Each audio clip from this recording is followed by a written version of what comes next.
तो भाई मैं कहा था हाँ फिर भाई 11th में इतनी डेरिवेशन ना 63 तो मेरिट के गया था क्योंकि भाई मैं सरकारी स्कूल से पढ़ा हुआ था। टिपिकल घंटा बैंच गाली दे रहा है कोई। अरे क्या बोल रहा है? कोई टीचर पढ़ाने नहीं आता था। हमारा फिजिक्स का टीचर 2 दिन पढ़ाने आया था 12th में और 8 दिन पढ़ाने आया था 11th में। बोलता था जाओ कंप्लेन कर दो किसी से। टाइम पास कर रहा है ये अंड बंड का टोला जो भी मेरा बारा में उल्टा बोला उसका। ये करीबन मैं कर रहा हूँ 15 साल पहले की बात, ठीक है। तो भाई फिर उसके बाद क्या सीन हुआ, भाई ले लिया। सॉरी गाइस, बीच बीच में काम आ जाता है ना तो इसलिए इधर उधर हो जाता हूँ। तो हम क्या बात कर रहे थे भाई, हाँ नॉन मेडिकल की बात कर रहे थे, फिजिक्स की बात कर रहे थे। भाई इतनी सारी डेरिवेशंस, ठीक है। देख मैंने तो भाई आज तक जो पढ़ा है ना ढंग से पढ़ा है। मुझे आज भी न्यूटन के first law, second law, third law आते हैं।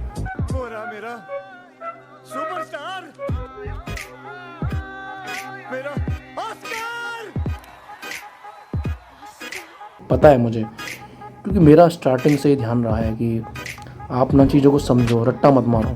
इवन उस टाइम वो टीचर्स नहीं थे शायद। देखो गुरु तो चाहिए, बिना गुरु का ज्ञान कैसा।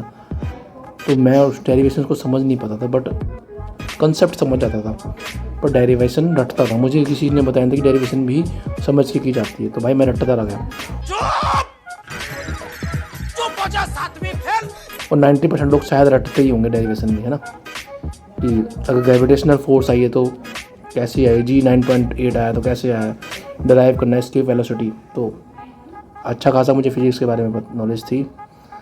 बट तो भाई साहब क्या हुआ कि फिजिक्स के बारे में, केमिस्ट्री के बारे में, वही केमिस्ट्री में पढ़ो आइडियल गैस इक्वेशन, ये इक्वेशन तो भाई फट जाती है बंदे की। मैथ के बारे में क्या कहूँ भाई, मैथ ने ही मेरे को 11th क्लास में ले डूबा। बंद एकदम। घर में पढ़ते नहीं हो क्या? पढ़ते तो हैं। कहाँ पढ़ते हो? हम चूतिया है, हाँ? हम चूतिया है? कौन सिखाया है तुमको? मेरी मैथ थी बिल्कुल ख़त्म फिल्म। मेरे 10th में मैथ में 50 नंबर थे भाई साहब, 50 मेरे लिए मैथ पता कैसे थी, like landing on the moon, बिल्कुल इम्पॉसिबल। भाई मैथ को जो मैं मानता हूँ ना, मैथ सब्जेक्ट है नेचुरल सिस्टम। किसी की अच्छी है तो अच्छी है, जिसकी नहीं है तो बिल्कुल अच्छी नहीं है मैथ, ठीक है। नेचुरल है, लाइक बंदा चेस खेलता है, कोई अच्छा एनालिटिकल खेल पाता है, कोई नहीं खेल पाते। सेम थिंग लाइक मैथ्स का भी, मैथ जिसकी अच्छी है ना उसकी अच्छी है, वो नेचुरली है, वो एक जेनेटिक में, वो जीन में है। उसकी मैथ अच्छी नहीं है तो नहीं है भाई, उसको आर्यभट्ट भी आके समझा देगा ना, मैथ समझ नहीं आएगी। पता नहीं आपको कोई बताया कि नहीं बताया, हम विस्तार से बता दे रहे हैं कि आप शकल, अकल और नस्ल तीनों से चुतिया आदमी।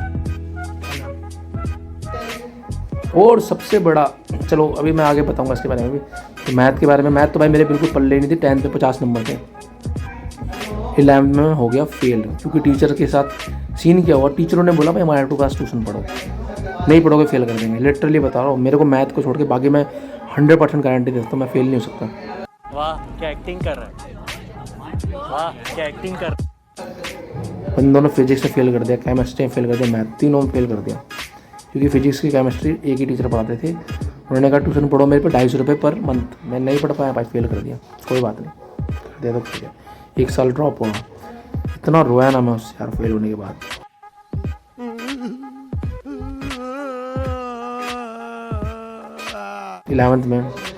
इलेवेंथ क्लास का एक रूल भी था सरकारी में कि अगर 60 बच्चे ना 10th से 11th में 60 बच्चे हैं तो बहन 30 को आगे भेजते थे, 30-35 को फेल कर देते थे। और ग्रेस मिलती थी 1 या 2 बच्चों को, जिसमें प्रोमोटेड पास या कंपार्टमेंट कहते हैं, ठीक है भाई। तो फेल हो गया भाई मैं सब।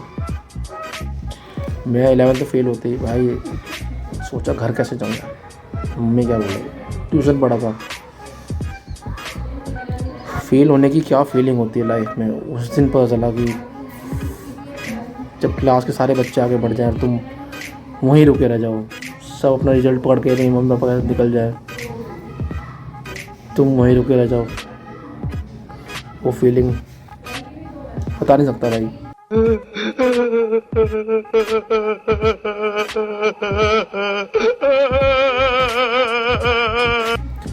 बचपना होता है, उतनी स्ट्रॉन्ग साइकोलॉजी होती नहीं है। उसके बाद तो कितनी बार फेल हुआ डिग्री वगैरह में, बट उतना ही सुन ही रहा। बहुत गंदा दिन था भाई वो, मेरे को सच में लग रहा था सुसाइड कर लूँ भाई। फर्स्ट उठ ही आता है। पार्क में बैठा रहा 1.5-2 घंटा, घर नहीं गया। फिर कसम खाई आज के बाद ट्यूशन नहीं पढ़ूंगा भाई, खुद के दम पे पास होऊंगा। और अगले साल ऐसे नहीं कि 11th में टॉप मार लिया भाई, खुद के दम पे पास हुआ 11th में। और 12th में मैंने अच्छे मार्क्स गेन करे, 60% लाए। फिर मैं नंबर सही लिया है, बट मेरे मैथ में पता कितने नंबर थे मैथ में 12th में मेरे बायोलॉजी में 80 से ऊपर थे, फिजिक्स में 60, केमिस्ट्री में 60 अराउंड, इंग्लिश में 75 से ऊपर थे। मैथ में पता कितने नंबर थे? 33। ये बातें बताई नहीं जाती, नजर लग जाती है। 33 मैथ्स के नंबर। जब मैं अपनी मार्कशीट देख रहा था ना भाई, मैं 80 33 मैथ में मुझे लग रहा था फेल हूँ भाई, मैथ में फेल हूँ। मेरे मैथ में प्री बोर्ड में भाई साहब 30 सीट बढ़ने के बाद मैथ में 30 सीट तक कितने नंबर आए थे? 8.5। मैं नहीं मानता। पहला नंबर 8वें पेज पे साइड में ऊपर पाया गया था, आधा नंबर, बाकी सब पे कट कट कट। टैलेंट है। 32 सीट बनने के बाद, 30 सीटें बनने के बाद भी 8.5 नंबर लाना टैलेंट है। रुला दिया आपने यार, एक आदमी में इतना टैलेंट कैसे होता है? मान लो इसको भाई, मेरे दोस्त की तो उससे भी महान 1.5 नंबर 100 में से 1.5, और वो IIT की कोचिंग ले रहा था भाई साहब। पर तू बड़ा जरूर हो गया है, लेकिन फिर भी तू छोटा है। तू अपनी उम्र के लड़कों जैसा नहीं है रे। क्यों नहीं हूँ? क्यों नहीं मैं दूसरे लड़कों जैसा? मैंने तो कुछ भी नहीं किया, पर ऐसे कैसे हो? इन नाम है उसको, साला सुन देख लेगा तो मजा आ जाएगा। अभी अच्छी जगह पे है बंदा, रेलवे में साहब, रेलवे में 1.5 नंबर था। उसको बोला, उसको वो बहुत चौड़ा रहता था, वो IIT कोई कोचिंग ले रहा था। मैं जो कोचिंग लेता है भाई, बढ़िया फाड़ देगा भाई पेपर। 1.5 नंबर। बंदे ने बोला यार हम ना शॉर्टकट ट्रिक सीखते हैं, तो हमने शॉर्टकट लगा दी, इसलिए सब ना कैंसिल कर दिया। पता नहीं आपको कोई बताया कि नहीं बताया, हम विस्तार से बता दे रहे हैं कि आप शकल, अकल और नस्ल तीनों से चुतिया आदमी फना, इसलिए 1.5 नंबर आया। ठीक है भाई, तेरे से तो सही है। तो भाई ऐसी सीन था।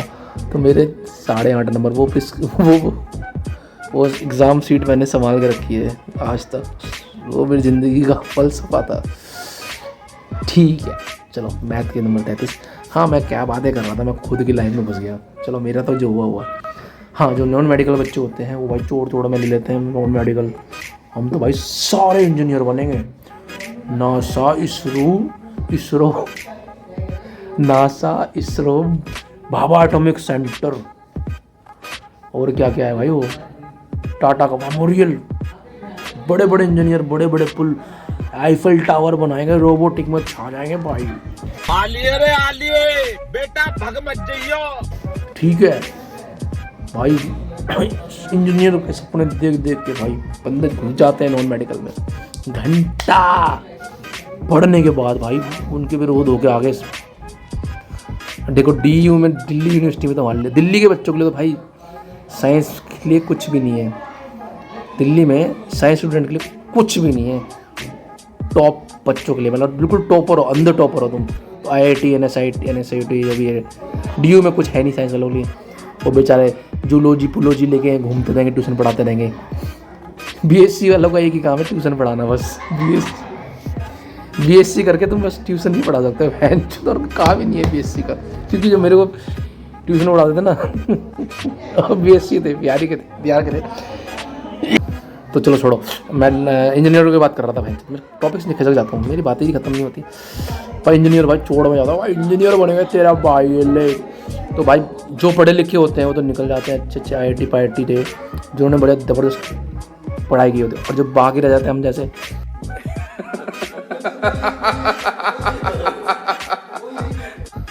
बेचारे कोई पॉलिटेक्निक में घुस जाते हैं, ऊषा में घुस गए तो फिर भी ठीक है। दिल्ली में भाई इंजीनियर की तो और गंदी हालत है बहन सब। ईंट उठाओ ना, 2 इंजीनियर निकलेंगे बीच में जिससे। गजब बेइज्जती है। इंजीनियर तो इतने भरे पड़े हैं भाई, दबा के कॉलेज। भाई क्या बोलूँ मैं तुम्हें, जो फार्मा लाइन अब होने वाली है ना, वो इंजीनियर ऑलरेडी है। हम मालूम है तेरे बाप को मत सिखा चल, हम मालूम है तेरे बाप को मत सिखा चल, हम मालूम है तेरे बाप को मत सिखा चल। तेरी माँ का इतनी branch, civil engineer, electronics engineer, electricals engineer. आधी ज़िंदगी तो मुझे इलेक्ट्रॉनिक इलेक्ट्रिकल्स में अंतर नहीं समझ में आया, हालांकि उनको भी समझा था। ऑटोमोबाइल इंजीनियर दे दो आप भाई, इंजीनियर का भी टाइम चलता था भाई। अभी तो सिविल इंजीनियर टॉप पे है, बिल्डिंग्स बन रही है, सिविल ले लो, सिविल ले लो। सब कुकरमुत्तों की तरह भाई सिविल ले लेंगे, सारे सिविल।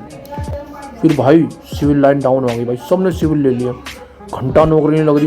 सिविल लाइन में काम करने जा रहे हैं वो, उनको तो लग रहा है मजदूर है, पीला सा हेलमेट सर पे टांग के, और भाई लग गए भाई। उनको तो लग रहा है भाई 4 साल की बीटेक करके हम तो भाई मजदूर है। तू साला बहुत नीच आदमी रे। सांप को देखा और तेरे को देखा तो पहला सांप को छोड़ के तेरे को मारना। हम तो लेबर है, और लेबर की सैलरी 800 रुपये दिहाड़ी, और ये भाई साहब सब कमा रहे हैं। पहले तो नौकरी नहीं मिल रही भाई साहब, इंजीनियर को नौकरी नहीं मिल रही। $500 million देख भाई 300 रुपये दूंगा तेरे को। डील। नौकरी छोड़ो, इनको कोई प्रोजेक्ट में रखने को तैयार नहीं है एक्सपीरियंस गेन करने के लिए। नौकरी पे जाओ तो एक्सपीरियंस मांगते हैं, और एक्सपीरियंस कोई देना चाहता नहीं है। ये ज़िंदगी है, एक्सपीरियंस कोई देना नहीं चाहता भाई। धड़ धड़ भटक रहे हैं भाई, कोई फ्री में काम कर लो, कोई पैसे ले लो, हमें एक्सपीरियंस दे दो 6 महीने का। अगर ये बहुत मुश्किल है तो तुझे एक आसान काम बताता हूँ, फुटपाथ पर जाके बैठ और सांढे का तेल बेच, सांढे का। भाई साहब गंदी हालत है इंजीनियरिंग की, ठीक है। देखो टॉपर्स कितने खुश है वो मैटर नहीं करता देश में यार, एवरेज स्टूडेंट को जॉब मिल रही है नहीं मिल रही है ये मैटर करता है, ठीक है। टॉपर्स को तो हर बंदा जॉब दे देता है भाई, ठीक है। राजा को तो हर बंदा सैल्यूट मार देता है, पीएम को तो हर बंदा सैल्यूट मार देता है, कि गली मोहल्ले के छोटे छोटे नेताओं को कुछ सैल्यूट मारे तो बात बनती है ना। तो बात हुई भाई इंजीनियरिंग की, तो और बुरी हालत है। कभी ट्रेंड आता है ऑटोमोबाइल इंजीनियर, बहन जो सारे मैकेनिक बनने को तैयार है ऑटोमोबाइल इंजीनियर। एक बात ये भी है कि वो जो इंजीनियर बन रहे हैं उनको प्रैक्टिकल नॉलेज 0। मुझे नहीं आता, इसको बहुत अच्छी तरह आता है, मास्टर है मास्टर। भाई घंटा नहीं पता उनको इंजीनियरिंग के बारे में। मैं बोल दूं एक ऑटोमोबाइल इंजीनियर से जल्दी, एक जो गली नुक्कड़ में ये काम करते हैं ना, ये जो मैकेनिक होते हैं उनके बच्चे ठीक कर देंगे। बच्चे भी आते हैं छोटे छोटे पाना लेके, वो जल्दी काम कर ठीक कर देंगे। और ऑटोमोबाइल इंजीनियर मुझे कुछ दिखाई नहीं दे रहा माँ। सोचता रह जाएगा क्योंकि वो किताबी पढ़ाई करी है, उसने प्रैक्टिकल नॉलेज नहीं ली है। ये इंडिया में ट्रैप है कि कॉलेजेस खोल देते हैं प्रैक्टिकल के नाम पे, अंडा 0 किसी भी लाइन में चल जाओ। अरे बाप रे, ये तो धोती खोल रहा है। प्रैक्टिकल नॉलेज उनको नहीं होती है, तभी हम स्किल्स में बहुत पीछे रह गए। चाइना स्किल्स में हमसे बहुत ऊपर है, बहुत ऊपर। बीच में कुछ जेटकिंग वेटकिंग जैसे कॉलेज आए थे, उन्होंने मोबाइल ठीक करना सीखा था, वो बढ़िया था, वो लगा था। और जो सरकारी स्कीम्स आती है ना, स्किल इंडिया, कुछ नहीं है भाई, ये ढकोसले हैं, कुछ भी नहीं है। ऑन द ग्राउंड रियलिटी एक इंजीनियर को, मैं अभी इंजीनियरिंग पे ही बोल रहा हूँ इसलिए, अभी मैं साइंस वालों की मेडिकल वालों पे भी आऊँगा। एक इंजीनियर को घंटा नॉलेज नहीं किसी भी चीज़ की, बेचारे पढ़ के आते हैं किताब रट के, इतनी भयंकर किताबें पढ़ाए थे उनको, पढ़ते वही जो 11th-12th में कराया, किस तरह पढ़ते भाई साहब पहुँच गए इंजीनियरिंग में। 4 साल निकाल दिए सिगरेट फूक के इन्होंने इंजीनियरिंग लाइन में। जैसे कि बाकी ब्रांचेस में लड़का लड़की का रेशो लगभग सेम रहता है, बट इनकी हालत ख़राब है भाई। तो भाई इन्होंने अलग अलग ब्रांच ले ली, कंप्यूटर, अब तो बहुत सारी ब्रांच आ गई है, कंप्यूटर साइंस आ गई है। और ये मैं उस ज़माने की बात कर रहा हूँ, इस ज़माने की बात नहीं करूँगा भाई। इलेक्ट्रिकल्स, इलेक्ट्रॉनिक्स, कंप्यूटर साइंस और भाई साहब, और अबे जल्दी बोल, कल सुबह पनवेल निकलना है। बहुत सारे, अब तो वो याद भी नहीं आ रहे, इतने सारे ब्रांच है इसमें, ठीक है भाई साहब। तो फिर क्या सीन हुआ, अब तो आ गए कंप्यूटर CS इन AI, और CS इन AI 2026 की बात कर रहा हूँ भाई। आप डेवलपमेंट देखो, गलगोटिया जैसी यूनिवर्सिटी चाइना का रोबोट अपना बता रही है। गलगोटिया का असली रोबोट मिल गया। ये रोबोट बोलता भी है। न्यायेन राज्यम लवणे भुजन। ये है डेवलपमेंट इंडिया की, ये है रिसर्च एंड डेवलपमेंट R&D, ये है AI टेक्नोलॉजी, ये है रोबोटिक। कि इतनी बड़ी नामी ग्रामी यूनिवर्सिटी चाइना का रोबोट लेके और बता रही है हमने बनाया है। घंटा लोग सी बैठे हुए भाई मार्केट में, जिन्हें कुछ पता ही नहीं है ना, सब आपके जैसे हैं। आप बच्चों को सी बना सकते हो। इतने करोड़ों का पैकेज गया, घंटे का गया पैकेज, 1-2 बच्चों को चलेगा तो चलेगा साला, वो भी किसी को डीप इनसाइड नहीं पता, कौन सैलरी स्लिप देखने जाता है बच्चों की। तो भाई इंजीनियरिंग की बहुत हालत ख़राब थी। इंजीनियरिंग इस पॉइंट है सैचुरेशन। अभी गवर्नमेंट जॉब पे तो मैं आया भी नहीं हूँ।